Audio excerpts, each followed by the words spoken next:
Passive flexibility, active flexibility. What is a passive stretch and what is an active stretch? And which one is best to improve your flexibility? Let's talk about it. The Flexibility Guy, Coach Elia. Hey guys, I'm the Flexibility Guy, Coach Elia, and in this video I'll be explaining to you what is the difference between passive and active flexibility and which one is best to increase your flexibility. But before I start, let me remind you that if you want to learn more about flexibility, passive, active, and many other techniques, you can check out my box, Split Stacking and Shoulders Range, which you can find clicking on the link in the description down below and on Amazon. All right, now let's start with passive flexibility. Passive flexibility is the first methodology I do want to talk to you about. And the term just like suggests us that this kind of stretch is passive, which means that we go into the stretching position and we remain there. But don't get confused by the term, because passive doesn't mean that nothing is happening. And it's kind of the contrary. So when you go into a passive stretch, this stretch is created by something external, all right? So it might be the force of gravity, it might be a weight, it might be your body pulling yourself into a position. For example, you can grab a chair to stretch more, or you can push your body into a stretch. So it really depends. But in a stretch, in a passive stretch, you create this stretch using an external thing. Maybe an object, maybe the force of your body, it may be the force of gravity, it may be something else, so a weight. So it really depends. But in this kind of a stretch, you go into a lengthening position, so where your muscles lengthen, all right, using something external. Now, I know that this may sound kind of complicated or strange, so let me show you an example. Alright, so passive flexibility demonstration here. I got a chair, so as you can see I have something external, alright? And let's suppose I do want to stretch my hamstrings using this chair, alright? And bringing my body toward my front leg. So let me show you. I do want to put one foot on the chair and I do want to go down with my body. So as you can see now, something external is creating the stretch, which if I do something like this, is the force of gravity pushing my trunk toward my leg, which is creating the stretch here, all right? I'm not squeezing my muscles, I'm doing anything, it's just I'm going down, all right?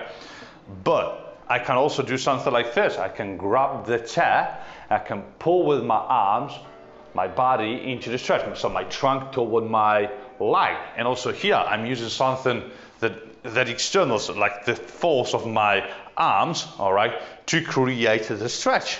All right, the stretch is happening here, and I'm using this part of my body to create the stretch. So it's something external to this area right here. And I can also use a weight. For example, I can hold the weight right over here. I can go into the stretch, all right? I can remain here. As you can see, I'm creating the stretch right over here, and I'm using more external forces in this case. So I'm using the weight, I'm using the force of gravity, I'm using the strength of my arm to create the stretch. So as you can see, in a passive stretch, I'm going into the stretch using something external, the weight, the chair, my arms, the force of gravity, to create the lengthening effect on the target area, which in this example are the hamstrings. But of course, you can take this example and apply the same kind of logic to many different exercises. Now, with that said about passive flexibility, let's understand now active flexibility, all right? So when you go into a passive stretch, you now know that you need something external to you or even your body to pull or push your trunk, legs, or something into the stretch. But there has to be something external. All right. Now, in active flexibility, the stretch is created by something internal. All right. So it comes from you, which means that you have to squeeze your muscles that you have to contract your body in some way to stretch another muscle. All right, so you have to contract a muscle, which is usually called the antagonist muscle, which is the opposing muscle to the one you stretch, which is the agonist muscle, so the one you'll be stretching. All right, so thanks to the contraction of your body, of your muscles, you create a stretch. So this doesn't depend on something external. This depends on you. All right, so you are moving your body, you are creating the stretch. All right, now as for the passive stretch, I know that this may sound kind of complicated, so let me show you another example, which is actually the same stretch we have seen previously for the passive stretching, but now I do want to show you the difference between the passive and now the active. All right, so same exercise, same kind of technique. I do want to stretch my hamstrings by bringing my leg toward my trunk, all right, which is the same I'm doing here. So this is passive flexibility, so I can use something to bring my torso toward my leg. So the stretch is created by this, leg toward the torso, or vice versa, which creates the stretch here. But what if, rather than going here, I do something like this, from this position here. So I take the chair here, all right, and I do something like this.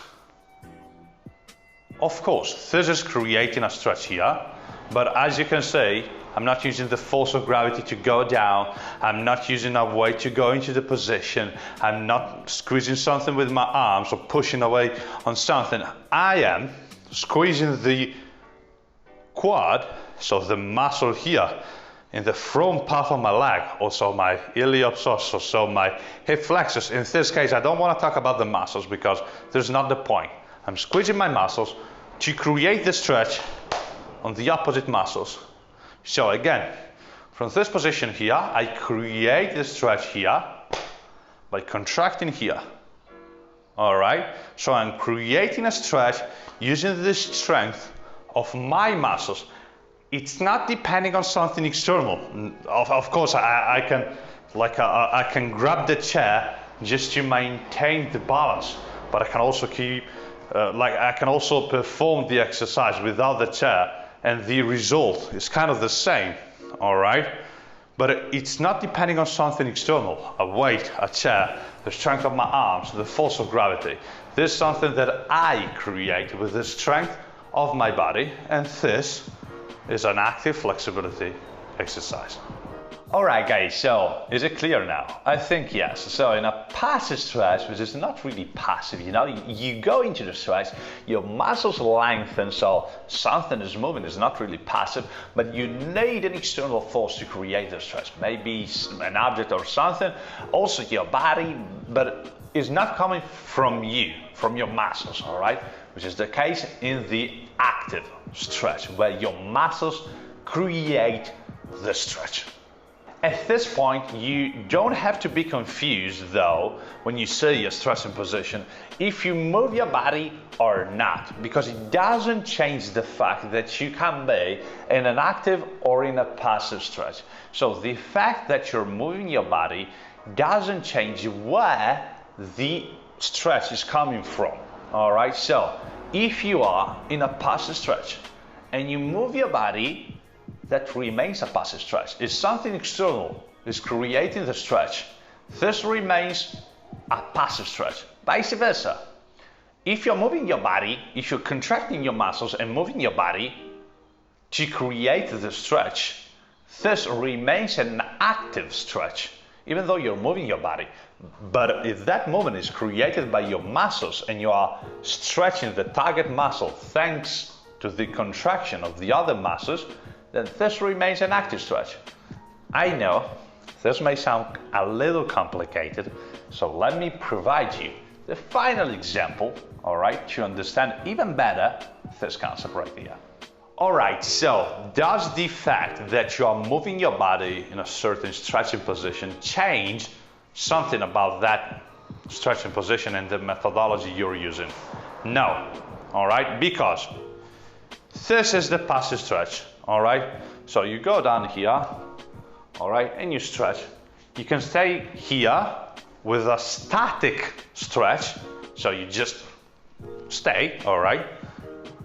You try to increase your range of motion here, or you can do something like this. Go down, you come back up. You go down, you come back up. You go down, you come back up, all right? Does it change that you're using an external force to create the stretch? No, you're using the force of gravity. You can use the weight and just perform the same kind of movement, all right? But this doesn't change that you're using something to create the stretch. There's a passive stretch, dynamic passive stretch, all right? So you're moving your body, so it's dynamic, all right? But the stretch remains the same. Now, the same thing can be done for the active one, all right? If I stay here, I don't know, 10, 20, 30 seconds, there's a static, active stretch. But if I do something like, I go up, come down, I go up, come down, I go up and come down. This is active, of course, because I'm creating the stretch, using the strength of my muscles, but it's not static because I'm moving, all right? So it's dynamic, active stretching. All right, guys? So the fact that you're moving your body in a stretch doesn't change that stretch is passive or active. At this point, you may ask yourself, which one is better, passive or active stretching to increase my flexibility? Combining these two techniques together, so passive and active, always bring the best results. But you have to prioritize passive flexibility if you want to get better at active flexibility, because your active range of motion depends on your passive range of motion. All right, so the better you are at passive flexibility, the better you can be in active flexibility. All right, now guys, I know this is it's not really complicated, because I do think that now we got a clear point of the situation, but you may have some questions, some doubts, some kind of opinions, all right? And I really want to hear them down in the comments below to have a chat and to talk about it a little more, all right, guys? Remember also that if you enjoyed the content, you can leave a thumb up by clicking on the like button, all right, guys? With that said, that's all from the Flexibility Guy, Coach Elia. See you in the next video. Bye.